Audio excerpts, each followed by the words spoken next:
김상욱 교수님, 심용환 소장님 반갑습니다. 반갑습니다. 네, 안녕하세요. 반갑습니다. 드디어 뵙네요. 두 분 모두 이렇게 뭐 방송도 많이 하시고 바쁘실 것 같은데 요즘 어떻게 지내셨어요? 학과장 되셨다면서요? 와, 그러니까 이게 그 이제 학과장님이세요? 학과장이란 것은 이제 고등학교 때 주번 아시죠? 주번. 오랜만에 듣는 주번이라고 단어다, 보시면 주번. 돼요. 그러죠.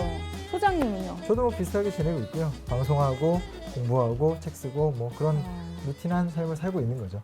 최근에 혹시 은행 업무 보신 적 있으세요?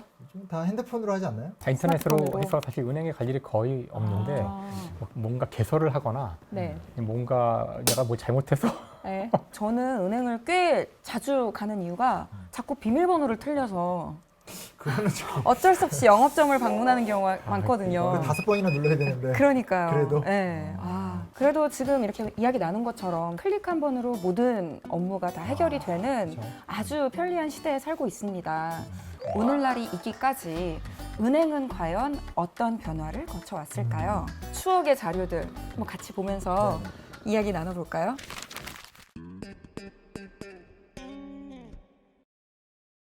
여기 보니까 교민은행 설립 청원서라고 적혀 있거든요. 제1동포들이 은행이 필요하다 해서 은행 설립을 청원을 했대요. 국내 최초로 순수 민간 자본으로 시작한 은행인 만큼 그 시작이 보시다시피 남달랐습니다. 지금 일대 은행장이라고 적혀 있어요. 가두 캠페인을 벌이고 있는 거거든요. 길거리에서. 은행장까지 직접 같이 이렇게 와서 홍보한다는 것이 쉬운 일은 아니었을 것 같고. 은행 영업을 한다는 생각이 사실 없었으니까. 게다가 이렇게 은행장님이 직접 발로 뛰시면 직원분들은 어떻겠어요? 아니 불이 나게 뛰어야 네, 되는. 먼저 가서 도착해 있어야 되죠. 이게 눈물 없이 볼 수 없는 사진이군요. 다음 페이지로 한번 넘겨볼게요. 오, 무엇인가 달라야 한다. 산다. 절박감이 느껴지는데요. 네, 그러네요. 화이팅 스피릿, 뭐 싸우자 정신? 뭐라고 해야 될까? 화이팅 정신? 화이팅 정신 하니까 참 좋은 느낌인데 싸우자 정신 하니까 싸우자. 네. 뭔가 좀 맞아. 그대로 번역하면 싸우자죠, 뭐. 네. 진짜 당시 금융가에 충격을 안길 정도로 뭐 신규 직원부터 관리자급 직원까지 대대적인 인력 확보가 이루어졌다고 하는데요. 신규 은행에 취직한 직원들에게는 은행의 성장이 곧 나의 성장으로 직결됐겠죠. 그래서 이런 파이팅 스피릿 같은 도전 정신을 중요시하면서 살아남기 위한 노력이 엄청났다고 하는데요. 그리고 7대 용어도 자, 1번 어서 오세요는 15도 각도로 1초 빠르게, 잠깐만 기다리세요는 15도 각도로 1초 빠르게. 잠깐만 기다리세요. 잘하시는데요? 잘한 거죠. 오래 기다리셨죠도 뻣뻣하게 하면 안 되는 거예요. 약간 수그리고 오래 기다리셨죠? 왜 저만 해요? 은행채? 왜 저만 합니까? 저희도 하라고요? 안녕히 가세요. 45도 각도로 1초 천천히. 네. 안녕히 가세요. 너무 대충 하는 것 같아요. 안녕히 가세요. 안녕히 가세요. 지금 본인 띄우려고 저를 나 밑에다 너무 깔아 취직하고 넣은 거지, 싶어 하는 거 지금. 보이나요? 네. 아, 또 오세요. 또 15도 오세요. 각도로 1초 빠르게. 또 오세요. 귀엽다. 네. 잘한다. 네. 은근히 또 가고 싶어졌어요. 아, 네. 근데 중요한 거는 이렇게 7가지로 세분화해서 교육을 할 만큼 인사를 중요시했다는 거죠. 근데 사실은 뭐 저희 어린 시절만 하더라도 서비스라는 것 자체에 대한 개념이 거의 없었을 때고 친절을 기대한다는 건 말도 안 되고 은행은 좀 더 했다 그래요. 워낙에 돈을 다루고 있는 곳이다 보니까 아무나 들어오게 못하고 문턱도 높고 좀 딱딱하고 좀 고압적인 이미지. 이게 은행권이 더 심했다. 저는 그 말에 되게 동의를 하는 게 다른 나라와 다르게 우리나라는 어찌됐건 옛날에 관치금융이라고 했잖아요. 그렇죠. 나라에 돈이 없고 국가 경제를 성장시켜야 되니까 국가가 이제 외국에서 돈을 빌려와서 은행을 통제하면서 성장했기 때문에 사실 뭐 은행장 입장에서 이게 잘 보여야 되는 사람은 그렇죠. 일반 시민이 아니었잖아요. 그러다 보니까 더 좀 권위적이고 그렇죠. 돈줄을 뻣뻣하고. 정부가 재고 있으니까. 들어가면 뭐 안내도 안 해주고 저도 기억이 나거든요. 아무도 안내를 안 해주고 왔다 갔다 하면 진짜 한참 자기 일 보다가 아니 왔어요? 투명인간 취급하는 거예요? 네. 그렇다면 80년대에 기존 은행들은 이렇게 권위적인 모습을 보였는데 신한은행만은 다른 행보를 보였던 근본적인 차이점이 뭐였을까요? 이유가 뭐죠?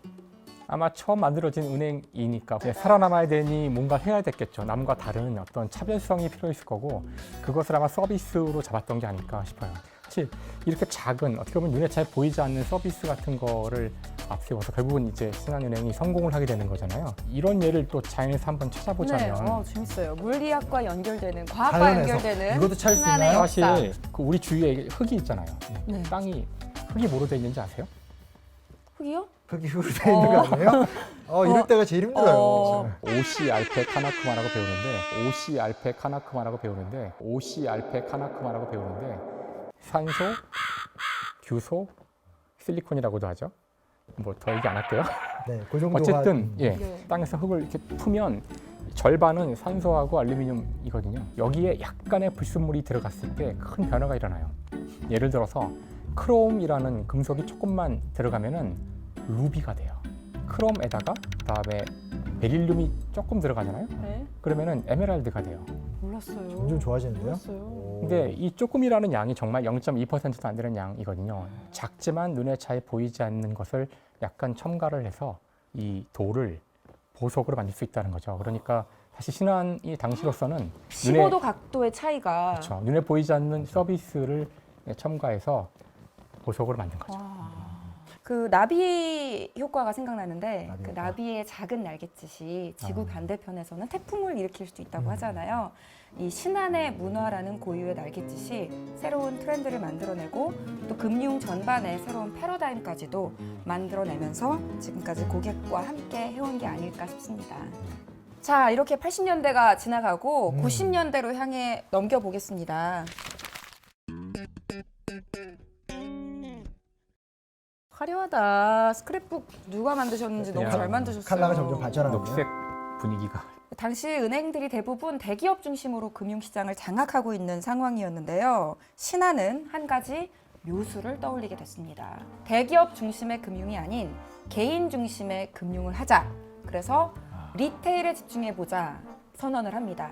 타이밍이 또 되게 좋았던 게 91년이면 딱 89년에 베를린 장벽이 무너지거든요. 그러면서 그때 노태우 정권 때 이제 경제 영토 확장이라고 하면서 우리나라가 동유럽에 대거 진출해요. 그래서 우리의 산업 구조가 확 커지거든요. 그러니까 민간 자체가 재산이 많아지던 때거든요.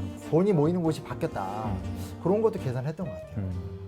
그러면은 고객들에게 가까이 다가가기 위한 전략이 필요했을 텐데 보이시나요? 그럼 뭐예요, 저게? 아까부터 궁금했어요. 동전 카트기예요. 동전 카트기? 아, 그러니까 상인들, 시장 상인들이 은행까지 오기에는 장사하시느라 바빠서 직접 힘드니까 현장으로 간 거구나. 네, 동전을 가지고 직접 이 바퀴가 달린 카트기를 끌고 상인들에게 찾아가서 동전을 교환해 준 거죠. 그런데 동전만 바꿔준 게 아니었어요. 고생하시는 상인분들을 위해서 커피도 끓여주고 그리고 야, 역시 카세트 테이프로 음악도 틀어줬대요. 기운 내시라고. 트로트 틀어드리면서 네. 커피 주시고. 그러니까 저게 너무 신기해. 저런 게 있었다는 거예요? 무인 점포? 네, 국내 최초 텔레뱅킹과 무인 점포를 운영했습니다. 뭐야, 인터넷 뱅킹도 국내 최초예요? 최초로 아마 텔레뱅킹을 했기 때문에 이게 노하우를. 자연스럽게 이렇게 이어졌을 것 같아요. 갑자기 시대가 굉장히 급변하네요. 같은 개념이니까. 그러니까 이렇게 전에 없던 시스템들을 도입하면서 이런 시스템에 대해서 각 지점마다 잘 전달해줄 인력이 필요했겠죠. 그렇죠. 은행이라는 게 지점이 많고 산계 조직이니까 오피니언 리더들을 따로 선별을 했습니다. 어떤 경영 철학이라든가 방향성을 지점마다 잘 전파하고 교육해줄 수 있는 인력인데 영 프론티어는 남행원 중심의 리더 그룹이고요. 겔포스는 소화제가 아니고 여성 리더들로 이루어진 그거 생각하고 있었는데. 스펠링이 다릅니다. 겔포스. 아. GAL. 어떻게 보면 약간 어벤져스 그룹을 만든 거죠.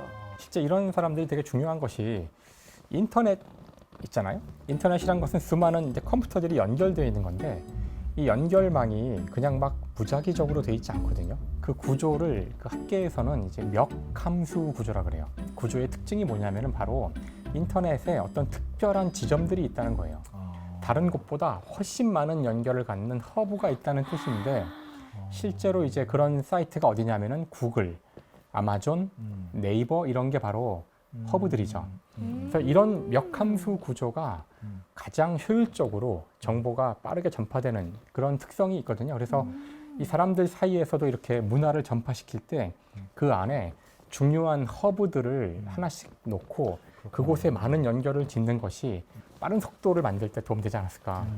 그러니까 저는 사실 이제 무슨 생각을 하냐면 처음으로 유럽인들이 이제 아시아 쪽으로 오거나 하는 건 포르투갈이나 스페인 상인들이잖아요. 근데 실제로 나중에 시장을 점령하고 승리하는 건 이 네덜란드 상인 아니면 영국 상인들이거든요. 근데 이제 뒤늦게 온 네덜란드가 어떻게 성공을 하냐? 이 세 가지인데 하나는 포르투갈 상인들보다 배가 훨씬 많았다. 두 번째는 거점을 잘 잡았다. 가장 인상적인 건 세 번째가 뭐냐면 포르투갈 상인들은 가서 포대를 세우고 대포를 세우고 기지를 만든 다음에 물자를 뜯어내는 데 바빴는데 네덜란드는 이제 증권 거래소라든지 그리고 이제 주식 거래소라든지 이런 식으로 해서 금융 시스템 자체를 발전시키거든요. 그러니까 선발 주자지만 왜 포르투갈은 졌고 네덜란드가 이겼냐를 보게 되면 먼저 간 사람이 길은 사실은 뒤에서 따라가기 쉽잖아요. 그렇죠. 답습하지 않은 거죠. 그것을 이기려면 그 사람들이 갖고 있지 않은 다른 경쟁 요소를 갖고 있는 건데 신흥 주자가 와서 다른 시스템과 다른 아이디어로 성공을 굉장히 한 대표적 사례가 아닐까? 그런 부분에 좀 인상적인 것 같아요. 네, 이렇게 교수님 그리고 소장님과 함께 포르투갈을 영국과 네덜란드가 앞서고 흙이 루비로 변하고 에메랄드로 변하고 이런 이야기를 같이 듣다 보니까 신안이 걸어온 발자취도 더욱 역동적이고 실감나게 다가왔던 것 같습니다. 따뜻한 금융을 만들어가는 신안의 이야기가 더 궁금하시다면 다음 편도 함께 해주세요. 갈포스가 아니라 갤포스죠. 갈포스 아닙니다. 갤포스. 어휘가 너무 안 좋잖아요. 갈포스. 아니, 근데 그러니까 처음에 진짜 그 당시에 너무 이름 잘 지은 것 같지 않아요? 프론티어 이런 것도 되게 멋있잖아요. 영 프론티어, 갈프론티어도 나쁘지 않은데. 갈포스. 게일 프론티어.